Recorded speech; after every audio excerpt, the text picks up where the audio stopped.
my voice to speak. And let me announce our next speaker, Мы могли пересекаться в a brilliant person who probably we could meet in one of the countries. Maxim Shmelev from Kaspersky Lab, a manager on training employees. Cybersecurity. Maxim, come to us.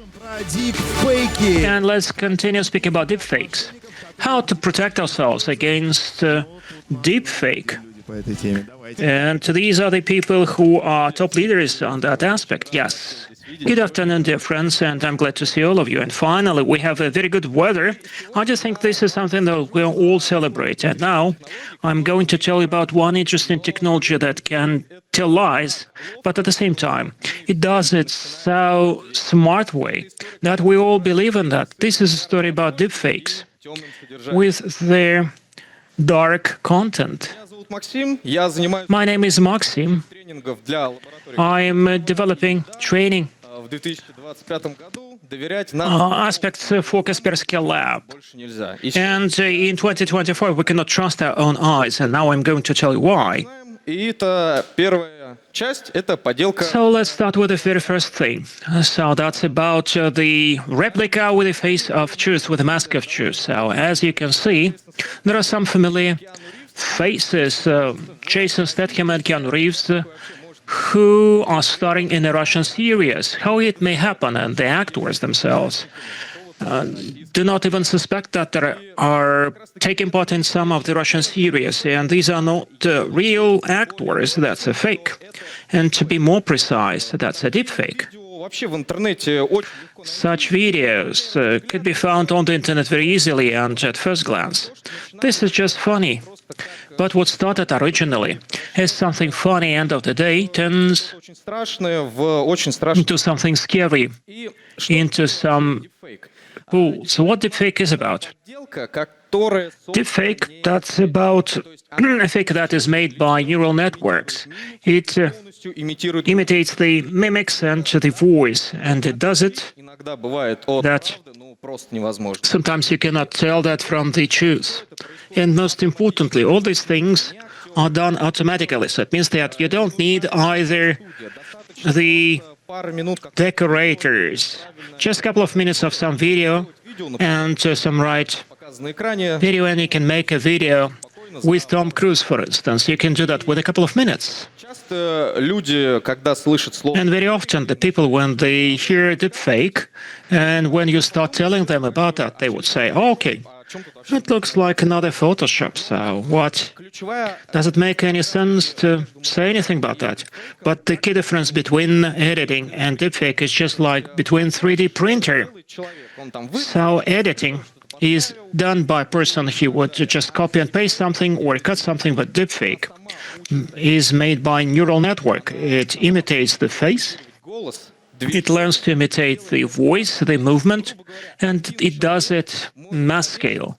So it means that one person can put several videos one-on-one and disseminate that on the internet, and they can do that without even the owners of that face. Let's turn to the technical part. How it all works. In a simple way, that's a competition between two different neural networks. It means that we have the first neural network, which is a generator. It takes the face of one person and learns to put that on top of another person. And the second one, that's the discriminator, which has to capture that fake. And the creator tries to cheat the discriminator, and the discriminator says no, and doesn't look like an original, and it would generate that as long as the discriminator would say, okay, we can do that because it looks like a true story, and for instance, the mimics are the same, the turn of the head is the same. So the shades, shadows, etc., this is all called GENT. Generative Adversarial Network. These are two AI that are training each other. One is telling lies, the other one tries to identify the lie. And deepfake is becoming better and better. And we very rarely can understand what is what. And once we have generated all those videos, here we see that someone are smiling, others are crying, although it has never been the case like that. So let us move forward. What we have at the moment. So we have a very powerful tool, and now the main question is what to do about that. As usual, you can build or you can destroy, you can shoot a video or you can cheat people. And here are some examples when deepfake is really good. So the latest movie about Indiana Jones. I don't remember when it was shot. It was shot quite recently. Harrison Ford at that moment was 80 years old. As you can notice from the picture, he doesn't look like 80 years old, and he was rejuvenated thanks to deepfake. On the second picture, that's Robert De Niro in the movie called An Irishman. That's a movie about a person. His story from age of 30 to age of 80. That's the same actor. That's the same role. And by the way, he is also 80 years old on that picture. And before, it would cost some awful amount of money. You would need some CJ group, different post-production. Now, just a couple of hours of video, a trained model, and that's it. And you can shoot your video. Example, which is closer to our heart, Pavel Maikov, who we know because of Brigade series. And on that example, we also have such a deepfake where he looks just 25, 30 years younger. And this is very much widespread in the West, and in Russia this is also quite spread. We also spoke that it is very posh, very great, but now we have to speak why this is actually so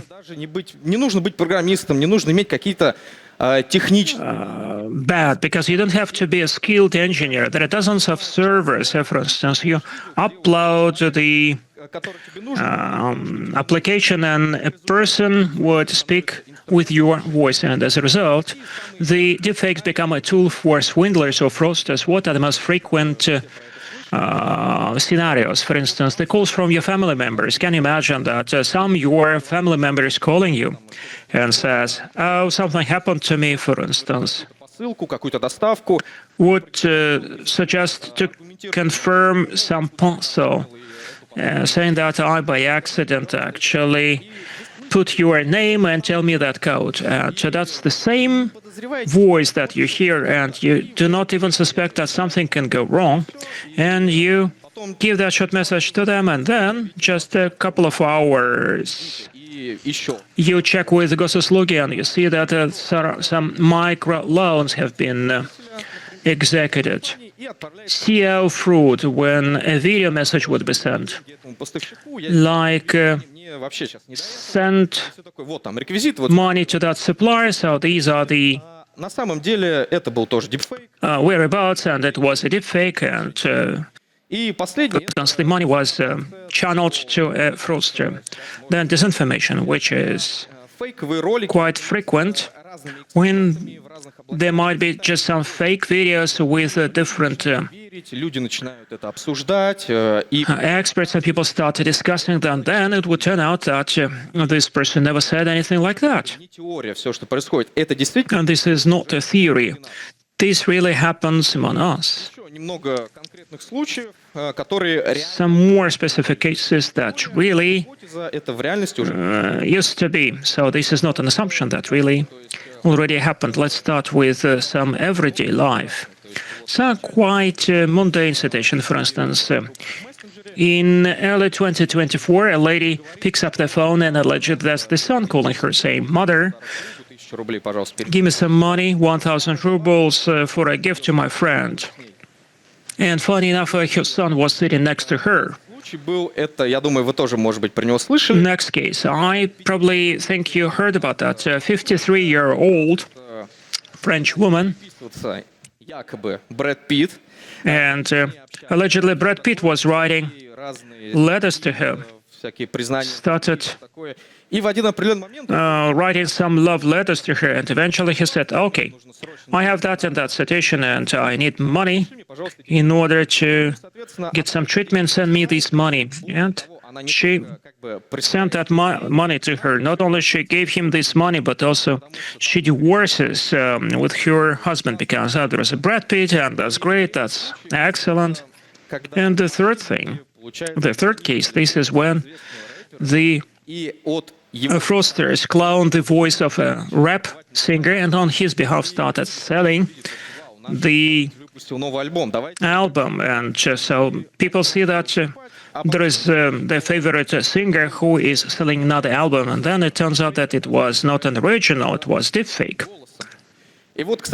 with the voice. And this is how that Brad Pitt looked like, who was writing to 53-year-old French woman. All the pictures were taken from hospital. This is a neural network that did such a fake in order to bring about trust and to get money from the victim. So allegedly the picture is taken in the hospital. The environment looks very somehow reliable. And once you got hooked, then you stop thinking reasonably. This is just like purposeful hacking of trust through the faces of famous people. So this is certainly very scary. And we realize that deepfake, this is not just like a toy, but how we tell the truth from fake. Let me give some tips how we can identify that fake. So deepfake in general can be very convincing, but usually it would be somehow identified by some details. There might be some shades on the skin. You may see that it looks like actually it looks like plastic, so the neural networks achieved a lot, but at the moment they cannot make an ideal color of the skin second. So that's about detailing. Some parts of the face are blurred, especially it could be seen on the cheeks, on the hair, and on the ears, where the neural network doesn't understand the essence of what is being portrayed there. And for instance, lip sync, so a person on the video may say something joyful, but at the same time, judging by the mimics, you cannot say that he celebrates that. And when you get that feeling, you have to double check whether this is a real video or not, or a picture. Also, there are some tools that can help you to identify the neural network. For instance, if you want to do that smarter and easier. For instance, if it is a deepware scanner, this is a free application. You don't even have to download that. Everything is very simple, for instance. And you get the very first link, and you may either upload the video or attach a link to the video, and then it would give its own verdict as to whether this is a deepfake or not. That's a very easy solution, and I recommend to use that. Sensitive AI. That's a tool for professionals, and very often it's being used by corporations, by the media or different analytical centers. You can monitor, for instance, huge amounts of fake news, and there is content credentials, which has been spread by Adobe. It is not free, but the very essence of that is that it propagates that video, that it gives just like a passport of that video, so it may give the whole information about the content, when it was created, etc. So all those things help you to tell the original from the fake, but they're not so sophisticated, so it means anyone can do that. And some examples as how this all works. This is how that scanner works. For instance, it was a deepfake with Elon Musk. And for instance, the deepfake was detected, so she identified that this is a synthetic face and it looks like the original, but judging by those key features that we are going to speak about later, by the mimics and the brows and lip sync, she detected that this is a deepfake. And another example regarding sensitive AI. So that's a little bit different tool which is being used by mass media, by corporations, by the banks and different platforms. It helps to automatically check a big deal of images and give your own verdict. So that's an example. For instance, we download different pictures and it detects that it's been generated by StyleGen AI. So it means it can even identify the model of a generator and even would show some visual threats. That tool is also quite good, especially once you want to detect certain videos as to whether there are any fakes.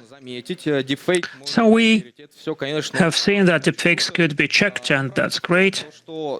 But the truth is that those technologies that we spoke about, they are not miraculous. That means that algorithms can be wrong.